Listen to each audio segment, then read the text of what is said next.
established NTI to create a form of training for leadership, theological training that was affordable, that didn't cost the very large sums of money that it costs to do residential training these days. But also, really, because we wanted theology to be integrated with practice. We didn't want people to be taken out of ministry context, out of church context, but to do their theology in that context, so that we were constantly able to make links between theology and practice, between practice and theology. The way NTI works is there are three main components. The first is guided reading. This gives people the kind of information, the background they need, and there's so much good stuff available, textbooks and audio lectures, so that we're able to provide that in that way for people.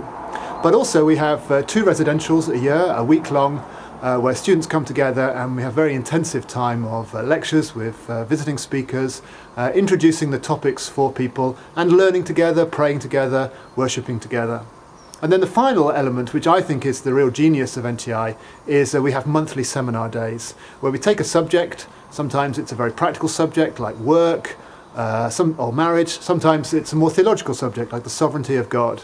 And different students write papers on those and present them. Somebody will take a biblical perspective, somebody else a perspective from church history, somebody else will look at the application in terms of mission or pastoral practice.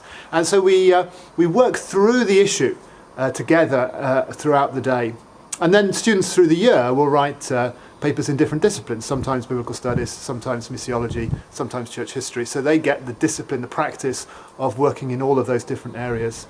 And that's really important, the seminar days, because it means that students are not working on their own, they're working together, but also they're learning to think theologically. They're not just being given information, answers as it were, off pat, but they're able to learn how to think and to reflect theologically on issues that they're going to face as they come up in ministry.